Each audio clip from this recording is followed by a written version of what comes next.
Hello, ladies and gentlemen. Welcome to another exciting episode for AI for Real Dummies. And my name is Jay.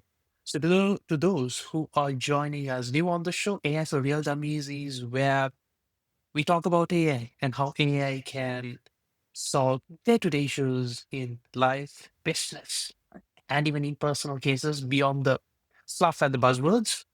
And today on our show is a pretty great character, a pretty strong advocate of AI policymaker, and AI practitioner. He has his hands on AI pretty much in all aspects that you can think of. CEO and founder of Alyve, Mark Cameron. Welcome on the show, Mark. Thank you. Really pleased to be here. Lovely having you as well on a busy Monday morning. But let's break the ice. Let's say who you are, what you do, and why we are here on AI for Real Dummies. Yeah, sure. So yeah, as you said, CEO and founder of Alyve. So Alyve's been around for a couple of decades. We're in the digital technology sort of advisory space, essentially management consultancy with a technology lens. And then Yes. I teach digital transformation, AI transformation at Deakin University. I do a lot of corporate education, and so teaching executives and board members around AI. I work with schools to help think about adding AI into the curriculum and how it might impact students. I invest in AI companies and sit on a few boards, and do things like fractional CTEOing with an AI lens. And I do work with government, so federal and state government organizations and research organizations, helping think about AI from a policy standpoint. So pretty deeply embedded into the AI space in many different ways. Yeah, so you have your hands dirty with AI on all aspects, as I mentioned, policy, practitioner, Yep. startups, investing. In your eyes, okay, let's say the reason why we connected. Love what you're posting on LinkedIn on a frequent basis. And talking to you, I realized, okay, there's a lot more to uncover. Yep. But one thing that you keep on highlighting, iterating on your socials is AI mindset Yep. over use cases, tools. And this is the first of many that I've seen very drastically in your change. But why AI mindset over the others? Because AI is really different to other technologies. Most of the technology that we've dealt with in software up until very recently has been deterministic. So very straight line. Think about it like a machine. You put something in one end, it gets processed, and you get a very predictable thing coming out the other end in some shape. Yes. So very deterministic. AI is not like that at all. It's very probabilistic. So you can put put something in, you get something different out each time. And that's a really good thing if you learn how to control that and use that workflow. But what ends up happening often is that people take an old mindset, so a deterministic software mindset, and try and apply it to AI. The pro, as a result, they don't get the outcomes they're looking for. So what I advocate for is, it's as simple as this. How can you possibly hope to identify and implement a really good AI use case if you don't understand how AI works? And so, Yes. I'd always advocate for developing an AI mindset, both at an individual level and then at an organizational level, before trying to identify the use cases and build technology or implement technology too early. Got it. So it's pretty much, is it to say that we should think AI first, or is it to say, hey, this is something that pretty much AI can solve as well, or pretty much increase the capacity? Is that what you're speaking about, or am I Yeah, wrong? yeah. I think so. For example, a lot of people view AI the same way they view process automation. So they're looking Yeah. at a process, they're going, where does, let's break that process down. Where can we put AI into it to make that process move faster or cheaper? And you might get that outcome, but often you're better off trying to reinvent the process with AI in mind to be able to get the best possible outcome. And also, I think organizations that are focusing purely on cost, using AI to drive cost out of the organization, are Yeah. finding that it's not delivering what they were hoping. Whereas organizations that are focusing on how do we increase capacity in the organization Yeah. and allow our people to be have more impact or influence, Yeah. they're the ones that are having the greatest return on investment. So the ones who are viewing AI as a enabler for growth, Yeah. enabler for capacity enhancement, are the ones who would be succeeding with respect to those who are viewing AI, as you mentioned. process improvement, hence high efficiency and whatnot. Yeah. Well, I mean, as I said, our not just our software, but our organizations have been deterministic for a very, very, very long time. AI is Yes. going to start to shift the way, not just how processes work, but how organizations work. And they're going to become much more adaptive, much more probabilistic. And, so we need to start thinking through how we adjust to that if we ever want to get the outcome. I think basically saying doing the same stuff that we've always done, but faster and cheaper using AI is a recipe for Disaster. disappointment. Well, disaster or disappointment depends on where you head. But how do we use AI to gain capacity and do more? Help us deliver on our strategy and mission in a more effective way is definitely a direction that delivers beneficial outcomes. Understandable. Pre-AI it would be deterministic, and post-AI should be opportunistic. Yeah, yeah, Hence the reason why.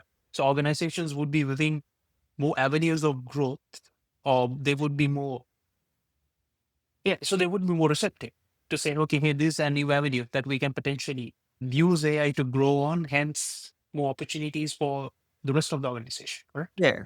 Look, I mean, I think the simplest term when I'm speaking to business leaders, I say, look, if you treat AI as a technology upgrade, it's probably not going to work. But if Okay, you treat it as a culture upgrade, you're probably going to find amazing shifts in the way that your business works. got it. Which leads me to my next question. There's still that lingering fear among organizations, okay, if you deploy AI into the mix, just to use the word AI into the mix, Yeah, is it going to steal my job? yeah, And in that case, then your smile says, yes, you've been given this question more often than required. yeah. How exactly do you say, hey, this is not something that's going to take away our jobs, but rather it's going to make you better? Look, I think How do you tackle this? I think first and foremost, I think looking at the academic research around how organizations have been adopting AI and what produces positive outcomes. Yeah. The organizations that have gone down that pathway of thinking about it as a cost reduction, so it is, taking away jobs and but replacing people with AI, Yes. that Yeah. they've found that it has not worked the way they were hoping at all. It's it AI, particularly generative AI, works best when it's human and AI working together to produce greater outcomes, not AI working independently. AI agents, can do some things independently, but even then, AI agents without a human oversight, so teams of AI agents working together without human oversight doesn't produce fantastic results. Organizations that help their people develop an AI mindset, give them the tools and help them develop smaller use cases to support smaller teams end up with Yeah. much, much greater impact. So that they're the ones that achieve the 30, 40, 50% productivity improvements. And more Okay. often than not, their organizations grow rather than shrink. So I think, Mm. look, the truth of the matter is it is absolutely going to change jobs and it Yes. might replace some tasks within jobs, but Yes. it's unlikely to replace jobs, sort of completely, or in a lot of jobs completely. There may be some jobs that, that shift and change and so on, but that happens with all technology. I mean, They do. It is. yeah, I think, there's, 63% of jobs, like I think, didn't 63% of corporate jobs that exist now didn't exist 15 years ago. So, so that, we're going through that kind of, or that job change and replacement and shift all the time. So yeah. And AI, with AI in the mix, it's gotten a bit faster. Yeah. Not 15 years, but rather, Yeah. it would 5. have been like 5, 6 Yeah. years, Yeah. or Yeah. I don't know, the Yeah. numbers that Yeah. like academia is in the mix of it. But that's one. The other question would be now, when an organization approaches you to say, hey, we are trying to understand how we can use AI in the mix, be it culture, mindset, be it workflows and whatnot. In a typical organization, how exactly do you audit and say, hey, this is the place that we need to start making changes? Maybe it's in the team, from the team, and then let them understand how exactly they can suggest to you rather than you can suggest to them, these are the places or these No, are the workflows. Yeah. yeah. I mean, there's a lot of ways of identifying workflows. Again, Yeah. I'm always, as I said, I'm always resistant to try and jump into solution mode too quickly. Yeah. The business leaders really often want to find what's the thing, what's the silver bullet, that's going to change the way our business works? What's the one use case that's going to Yeah. shift whatever? It's just like, there's not going to be one. It's just not going to work that way. Invariably, again, looking at the emerging trends and data, it's not one use case. It's lots and lots Yes. and lots of bottom up use cases that change the way the business works. Again, if that's, and look, the other point is, if we're putting the tools like Copilot and ChatGPT into the hands of all of our knowledge workers, and we're asking them to use these tools, and then and we're looking for use cases that they can then use more broadly. The truth is, we're actually asking every single person in the organization to rethink how they work, rethink how they Okay. collaborate, rethink team structures, and Mm. ultimately we're asking them to rethink the nature of work itself. So if you treat that as a technical problem rather than a cultural problem, you're setting yourself up for some big issues. So we are again looking down the lens of IT support and desk support. If we view from the technology point of view, that's what you're trying to say. Yeah. Understandable. All right. So one of the purposes of the AI for Real Dummies podcast is we try to bust the myths around AI. So Yeah. in your eyes, or since you are part of a lot of panel discussions and you are a speaker and you are a rising voice in the AI landscape in Australia, what are the more lingering myths that you see around AI or the day-to-day use of AI, and how do you exactly bust them? Yeah. Well, I think we sort of touched on a few of them. So, AI is going to, take away jobs. So I think Yes. that's first and foremost, because that's very much in the media all the time. People are thinking about it, and, like the way they've thought about movies and so on. That the truth is that the job market is going to change, and tasks are going to change. But if that's done in a considered way and managed throughout the organization, it's actually going to drive huge levels of engagement and employee satisfaction. So I sort of just point to the data on that one. Yeah. A lot of the other myths are, like AI is too technical, Yeah. and because they're thinking about building AI models or all those kinds of things, and basically say, look, that we're at this point now where it's not technical. Good. Okay. And then there's like, I suppose the other point is saying that AI needs to be led by the technical teams. And again, my just as we were talking about before, my argument to that is actually no, it's actually technical teams and IT are absolutely necessary stakeholders, but it actually really needs to be led by the whole leadership of an organization. It's a fundamental shift to the way the business works. So it has to be led as in a strategic, unified way. It is unified there by the people who are driving the organization themselves, Exactly. Yeah. understandably. All right, because as you mentioned, if it's going for a mindset, if it's going for a cultural change, if it's going for an organizational change, it's not the IT and the desk support who should be saying, hey, these are the changes that we need to make, but from the leadership itself that has to cascade down. That's Yeah. what, Yeah. understandably. And one thing that I also realize that you're iterating on is AI as an accelerant, not AI as a enabler itself. In those aspects, is there, out of curiosity, this is a very layman question. Are there any particular industries who are embracing AI rather than the others, or is it the same all throughout? I mean, so industries that are really, moving ahead quickly. So think like finance. The different types of AI, of course. So your manufacturing has been moving really far ahead with predictive analytics, predictive maintenance, those kinds of things, which is probably more in the classical AI space. So you sort of, Yes. big data and making predictions and so on. Finance has been moving very fast into the generative AI space in Yes. conjunction with more predictive analytics and so on. And then, organization, so professional services and so on have been looking at how do they adopt AI into the way they work to be allow their Yes. people to be more impactful. The truth is that it's being adopted everywhere and like lots and lots of organizations. The pace of Yeah. change is slightly different. The risk, it's often viewed through a lens of risk because new things Yes. usually are.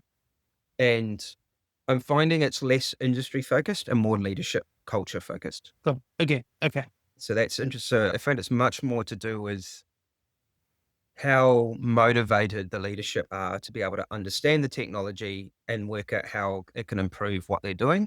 They might, Yeah. and rather than going, well, I've seen that some organizations can get big productivity improvements and now they ask the IT person to go do it. It's the ones Yeah. where the whole leadership team starts to lean into that and go, okay, what's actually required to make that work? And then they Yeah. start to understand it, as I said, rather than viewing it as a technology issue, they view it as a cultural uplift and an opportunity to connect every single person in the organization to the organization's mission and strategy in a way they haven't been able to before. That's a pretty strong opinion from you coming saying, okay, hey, we are in a time where it's not only the leadership who is driving the mission and the vision of the company, but rather the organization as a whole. AI has made that possible to say, hey, even the team member at the lowest level can say, this is what we need to do together with the help of AI to make the organization fractionally better. Yeah. Well, I mean, every organization as they scale, they always have the Yeah. problem as they add more and more people, it becomes increasingly difficult to keep all the people connected to the organization's strategy and mission. Yeah. Now, because a lot of people spend a lot more time doing internal tasks, doing internal compliance work, and what AI can do, if implemented in the right way, can free people up from spending less time focusing inwards and worrying about internal risks and so on, and much more time focusing outwards and saying, what's the next thing myself or my department or my team can do to help further the organization's strategy?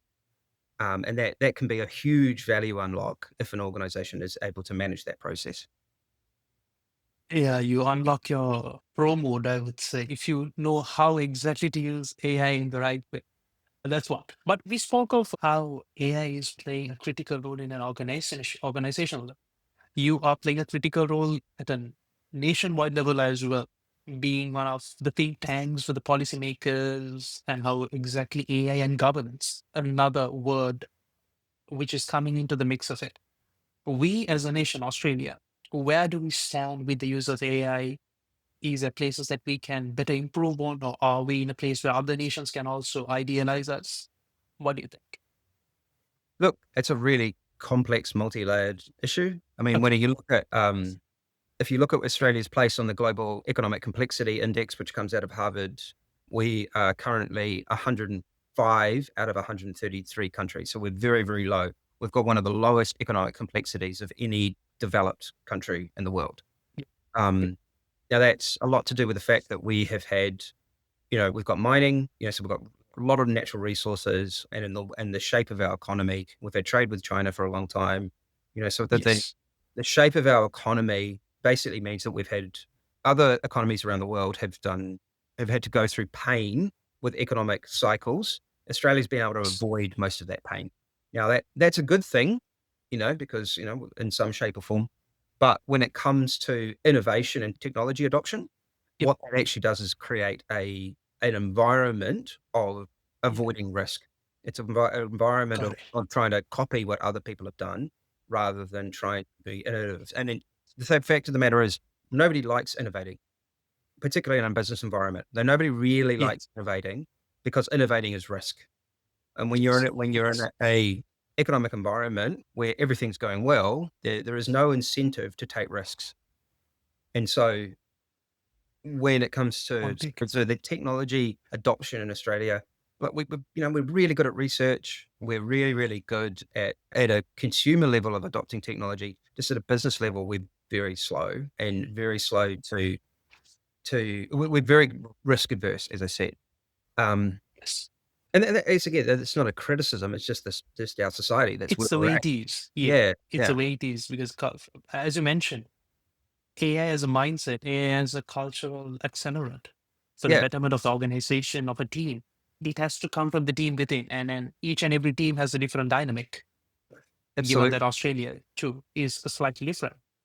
Yeah, I'd say we've got as I said, we've got an advantage where we have got a wealthy nation, so there's probably a lot that our Yes. government can invest into AI infrastructure. Yeah.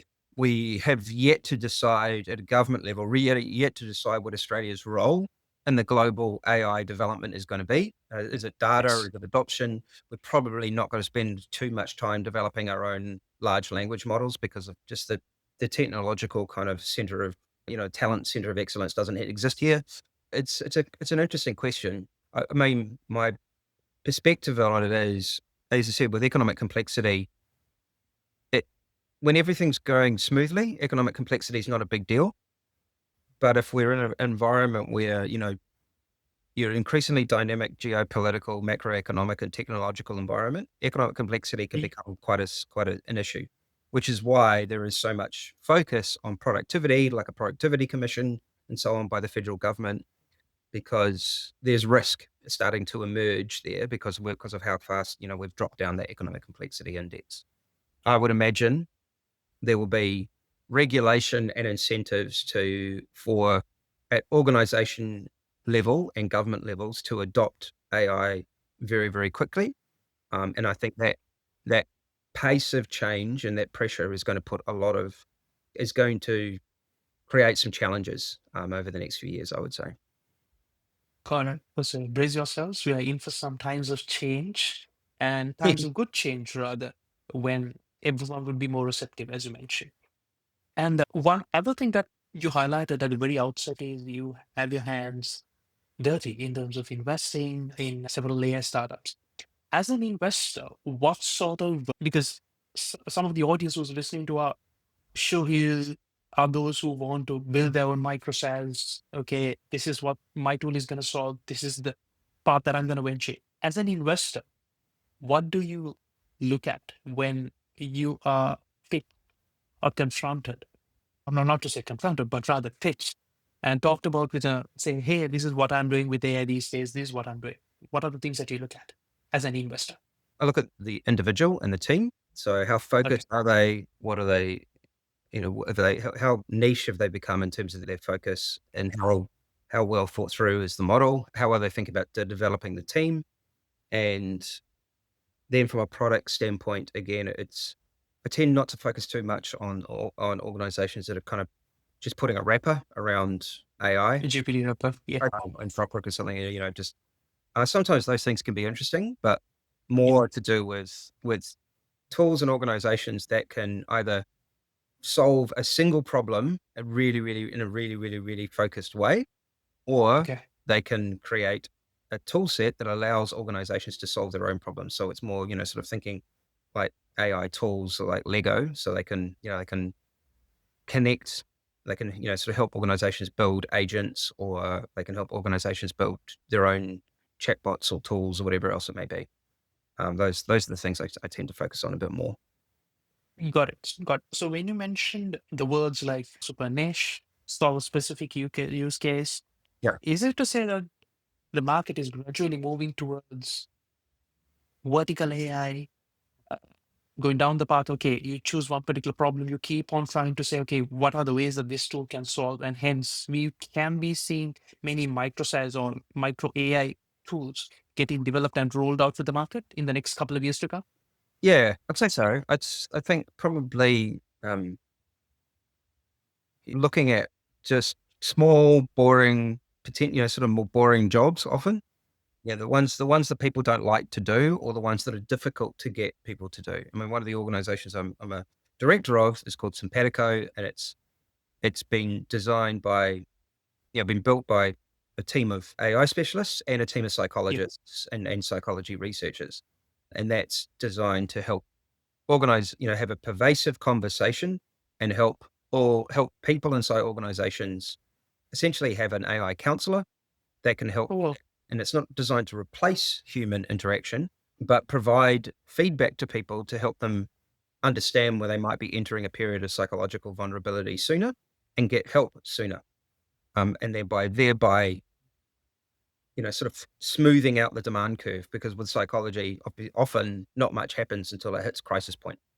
So if we yeah. can Until you hit the panic yeah, button. we can help people get help sooner, then they will benefit, the business will benefit because there'll be, less time off, all those kinds of things. Yeah, and as mentioned, until you hit the panic button, you do not know that there is a panic.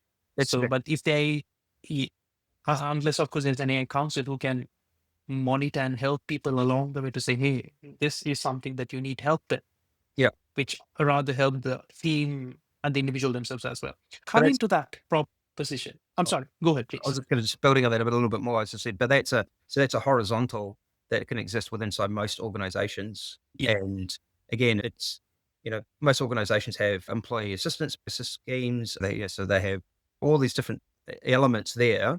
It's just they didn't have Yeah. a triaging tool to be able to connect people to all Okay. those things. And again, the nature of psychological vulnerability is when you're going through that period, you don't actually, you don't recognize it because you're viewing the world through your psychology. Until you break, you don't realize that you're broken, Yeah. Yeah. so to speak. But again, exactly the same thing, sort of if there's something small in finance, if there's something small and, just an area that lots of businesses have a problem with, it takes up time or there's a risk that emerges by not addressing it effectively and working out how AI can reinvent that process. And you can add AI to that network and to change the way that it works, then that's Yeah. really effective. Got it. And which leads me to ask you the question: are there any other interesting projects that you're part of, which you can, of course, share with our audience? Because then, uh, in terms of products that you're invested in, whatnot, share Oh, there's lots and lots of projects. from the top of your mind, maybe. Yeah. Yeah. Look, one of the things I find most interesting and exciting at the moment, Yeah. I'm on the board of YMCA Victoria, and through that, I've become a special advisor on AI to YMCA Global and supporting and developing a framework for how young people around the world can be Yeah. taught skills through the lens of AI. So not Mm. technical AI skills, but Yeah. the intrinsically human skills and understand how that helps them work with AI models so that they can be more effective and impactful in future workforce. So the things Okay. like collaboration, leadership, being very clear about how to think through a brief development very clearly, thinking through their place in the world. So citizenship, how do you identify a problem that is bigger than yourself? Those kinds of skills, and then view that through the lens of AI, because those skills, as you develop them, will ultimately allow you to work. They're essentially critical thought skills. They allow Yeah. you to work with AI tools in a much more impactful and creative way. Skills the life, Yeah, how they can be better viewed and used with AI. That's interesting. that's the yeah, and that bit very very interesting at the moment, just because I can see how that will have some dramatic impact and start to shift the narrative again. That narrative of how AI is going to eat away entry level jobs and Yeah. all that kind of very negative messaging around it, trying to flip it into actually this is the most powerful tool that we've ever had for improving human agency and impact. In fact, it's a force multiplier for human potential.